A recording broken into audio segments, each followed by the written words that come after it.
皆さんどうもこんにちは、たいのすけです。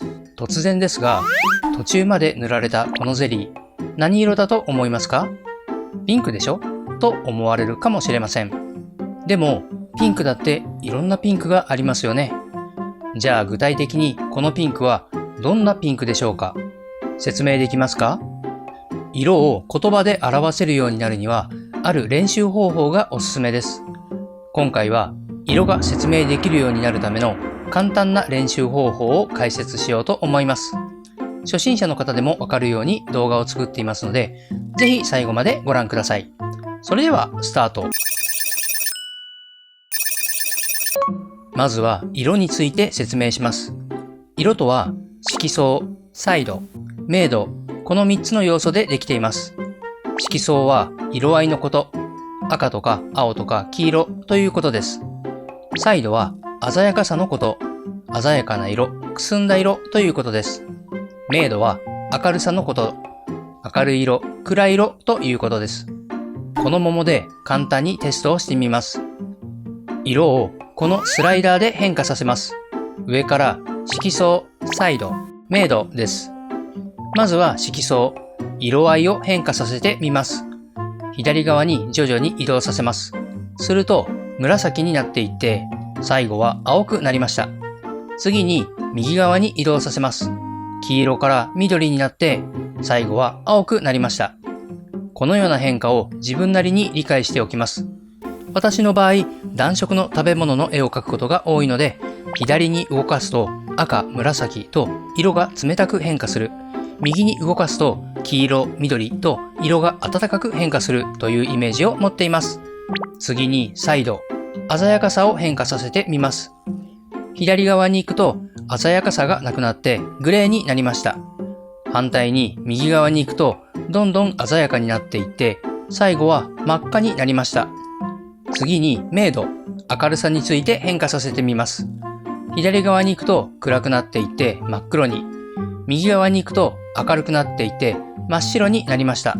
このスライダーを変化させることが色を説明できるようになる練習なのです。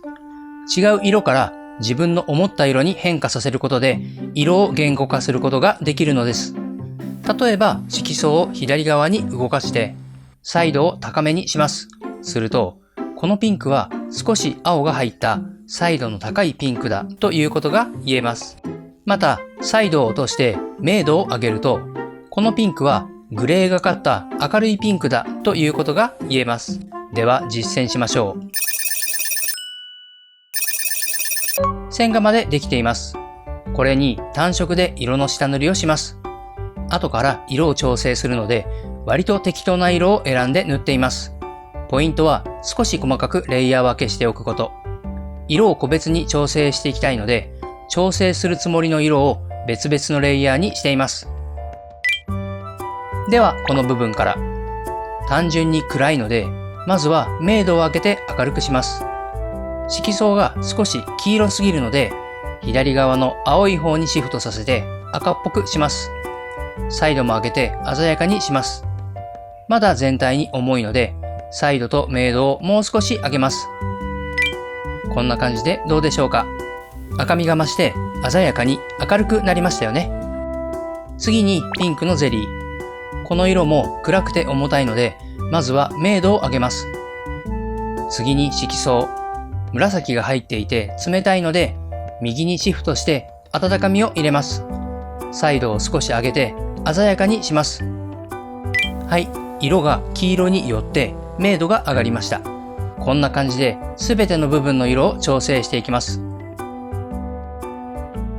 では他の部分も下塗りをしていきます。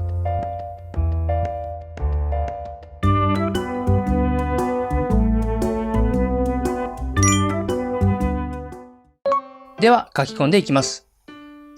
説明してきたように違う色から自分の思った色に調整していくことで色を説明できるようになります。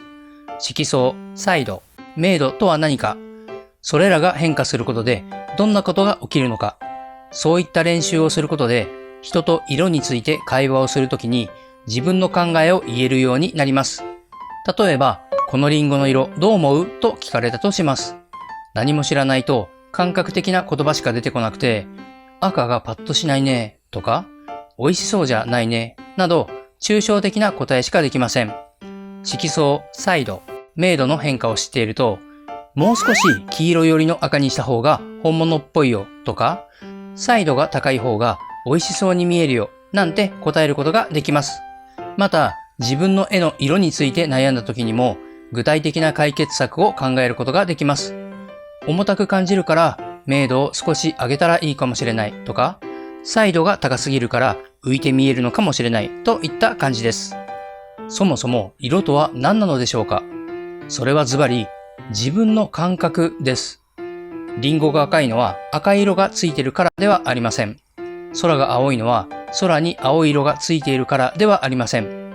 赤や青と自分が感じているからリンゴは赤いし空は青いんです。それは食べ物が美味しいとかいい匂いがするというのと似た感覚です。光が物に当たってそれが反射して目に入ることで色を感じます。詳しくはこちらの動画で解説しています。この動画の終了画面からご覧ください。そんな感覚的であやふやなものをしっかりと言語化できたら自分の絵のスキルは格段に上がります。今回紹介した練習方法を繰り返して色を言葉にできるようにしましょう。ということで絵ができました。色を言葉にする練習方法いかがでしたか？今回はデジタルで絵を描く場合の説明でしたが、アナログの方も同様の練習ができます。色を足していくときに起きる変化を色相、彩度、明度に分けて考えましょう。いつも動画を見ていただきありがとうございます。もしこの動画が良かった、ためになったと思ったら高評価ボタン、応援してもいいよという方はチャンネル登録もよろしくお願いします。